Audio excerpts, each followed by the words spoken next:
Hello, everyone. It is my great pleasure to have you with us today, Jonathan Alexander. Jonathan is a Chancellor Professor of English, Informatics, Education, and Gender and Sexuality Studies here at the University of California, Irvine.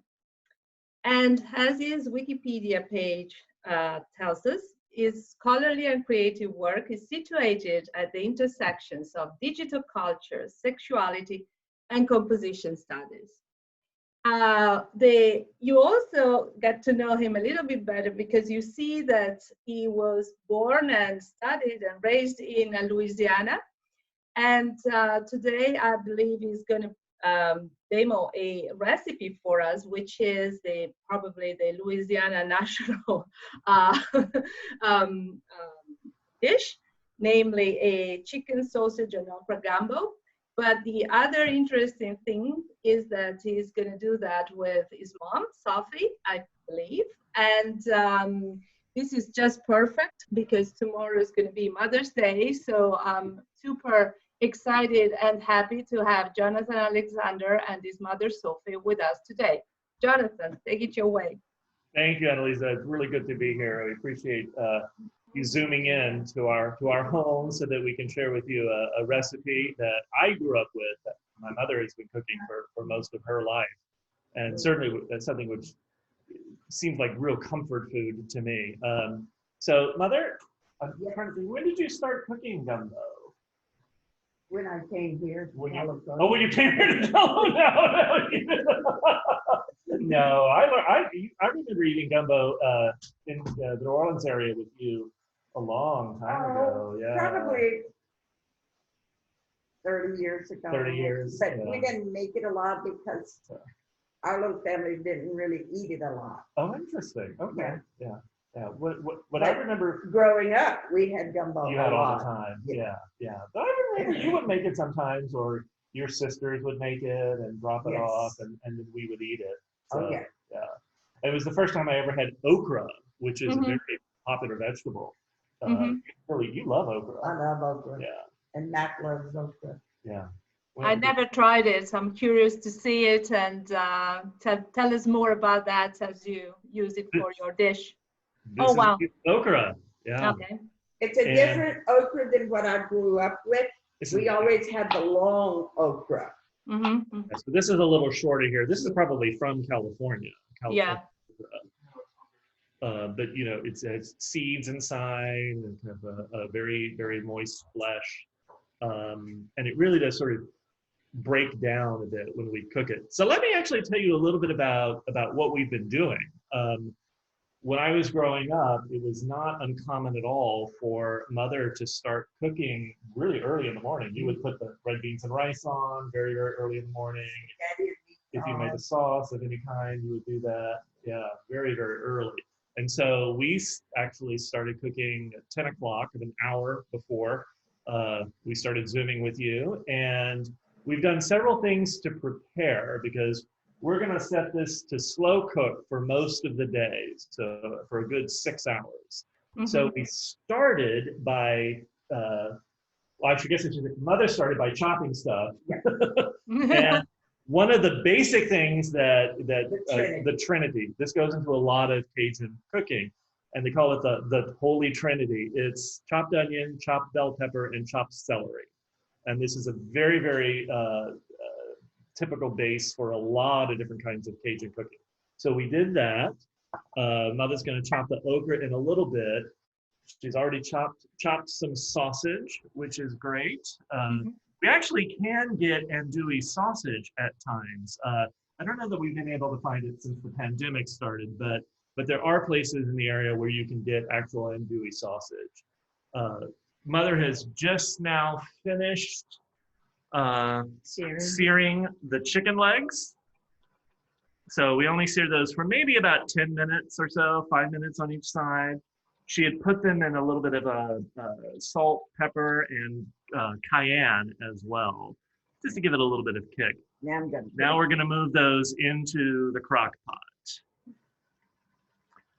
So she's got those going. And really, I learned a lot about slow cooking from Mother. Actually, I think that's pretty common for a lot of Cajun cooking. Just let it cook all day long. The juices really Because a lot simmer. of people work, so they just put it in the pot, let it go all day. Oh, interesting. So I'd always thought that that was Yes.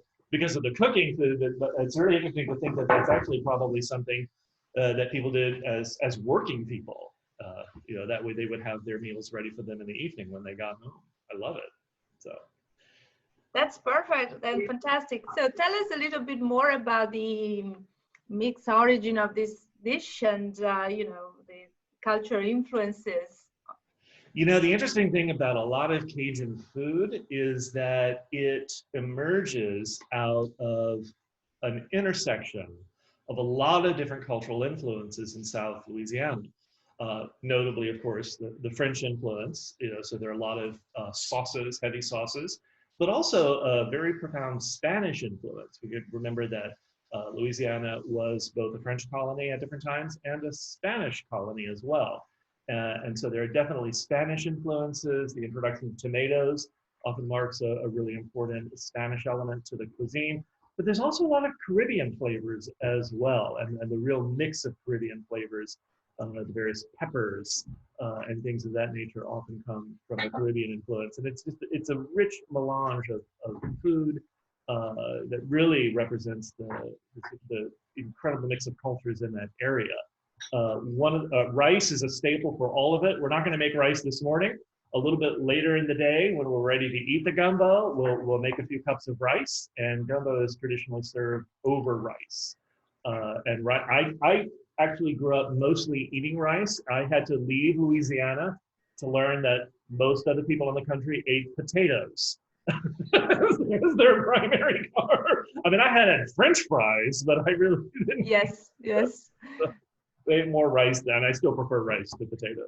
So. Yes, I understand and share your preference. Although, you know, I grew up with pasta and then, but, you know, rice is also part of Italian cuisine, particularly in the north. And my husband, who comes from the north of Italy, is a wonderful rice cook. So it makes perfect risotto. Maybe we'll show that sometime during this series. So now that you have put the chicken on a side, you are continuing with what, Jonathan? So Mother's, she just heated up the sausage. She's putting it in the slow cooker now. So now here is the most important part. We're going to make the roux. Ah, that is French for sure by origin. Yes, I always make my roux for bechamel. Yes, this is a really, really important part. And there, you know, roux sometimes scares people a little bit. They're a little scared of doing it. I actually don't think it's scary at all. One of the things I would recommend if people are interested in doing in making their own roux is Paul Prudhomme, who's a very famous Louisiana chef, has this is a wonderful old cookbook called Paul Prudhomme's Louisiana Kitchen. And in it, he really talks at length about the different kinds of roux, and there are many different kinds of roux depending on how dark you want it. So that actually is a really, really good resource. But for me, this is always the most fun part, get it going. And Mother, as you can tell, she's got it going right here in the same pot that she had browned the chicken in. And right. And so she just put in probably that's what 3 tablespoons. 3 tablespoons of flour. Unfortunately, we had some flour on hand. I know it's a little difficult to get right now, but really, really important. And she's just going to continue to stir that. And notice how she's chipping away at the bottom at the little scraps in the pan from the chicken and just mixing that all in together. It's important with the roux, you just got to keep stirring at it so that the flour doesn't burn. Yeah, we're just really toasting the flour. We can also put some butter in that as well. Butter's in it. And Mother, how much butter did you put in? About 1/3 stick. Yeah, and so that's basically what the roux is. It's butter and flour toasted like this, mixed. And the sad thing about Zoom is you can't smell it, which is unfortunate. You can put a little more flour in, keep it going.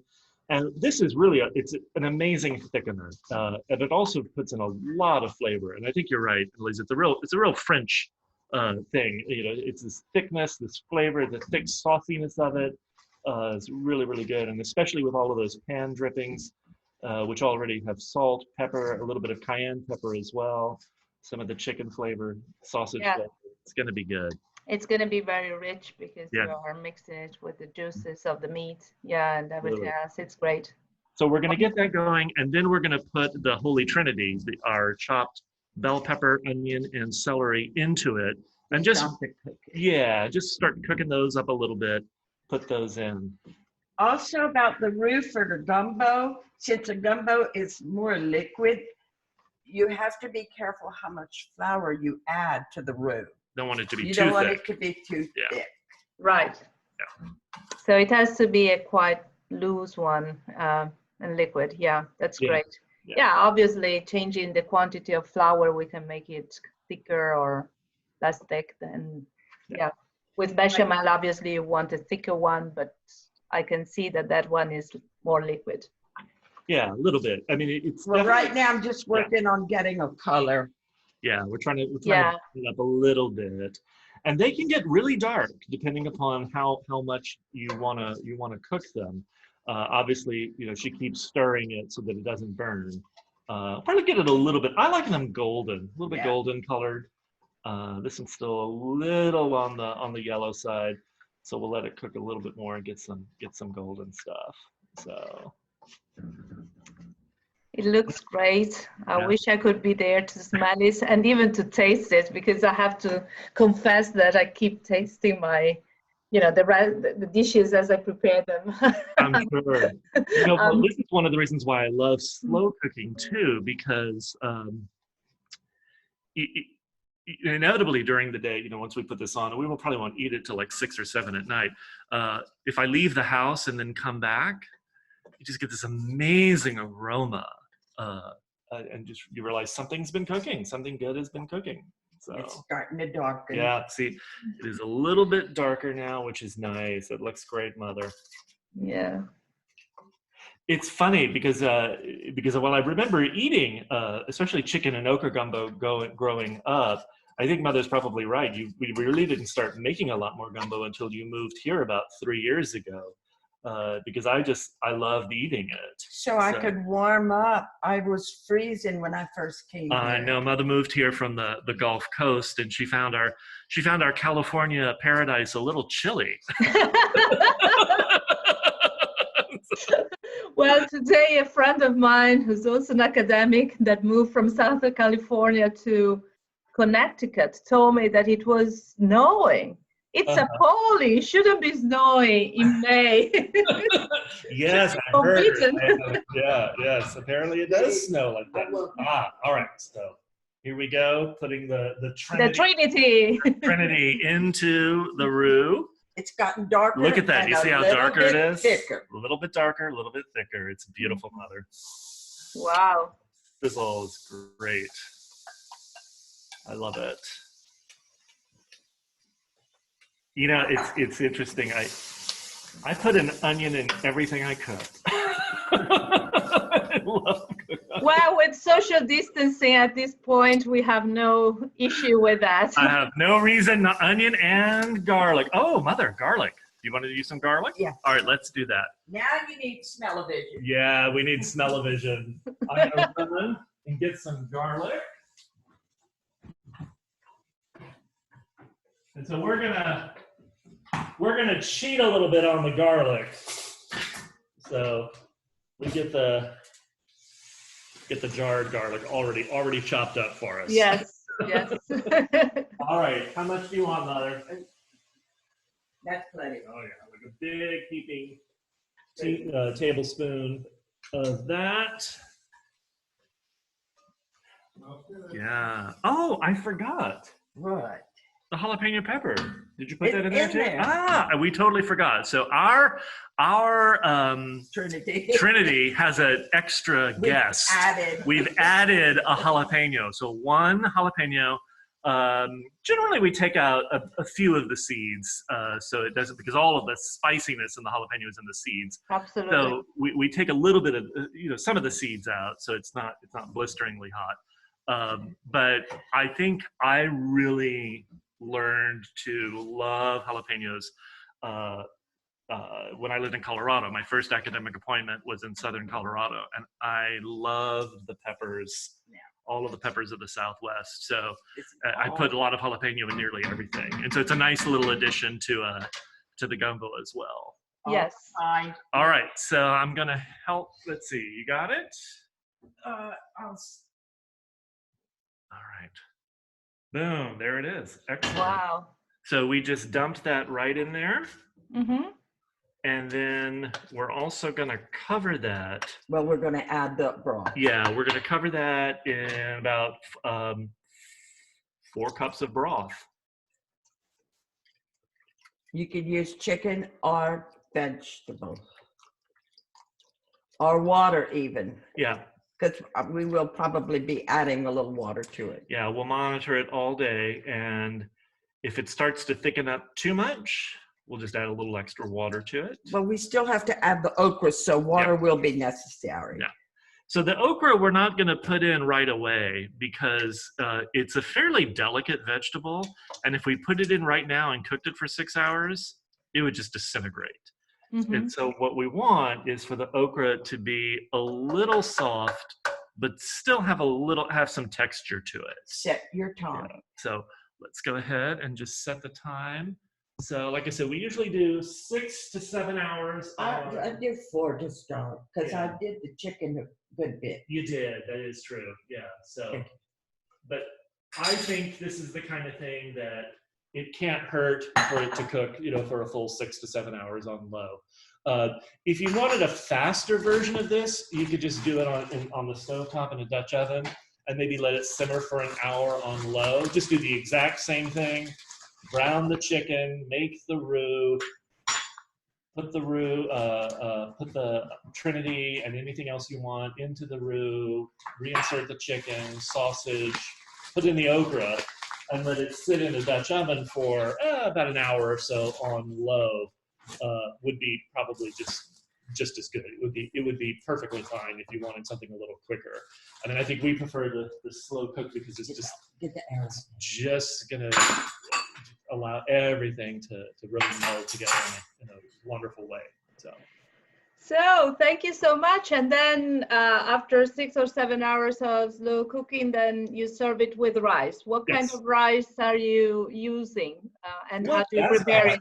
Yeah, we like jasmine rice. Jasmine rice. Yeah, which is a wonderful rice to use. Here is, I showed you one okra. This is our bowl of okra. Wow. This is like a good pound or so of okra. And we'll cut all of those up into small little pieces about like this size. Mm-hmm.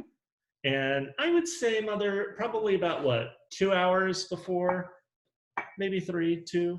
Are you cooking it on low? Yeah, I've got it on low. No, we could even do it in a couple of hours. Yeah. So let the, but just not right away. So if we're going to cook them for a long time, maybe about halfway through the cooking, we'll put the okra in, and then that way it'll soften up, but still maintain some texture. So there's a wonderful mix of flavors and aromas, and I'm really sorry that I can't be there to smell it and then taste it.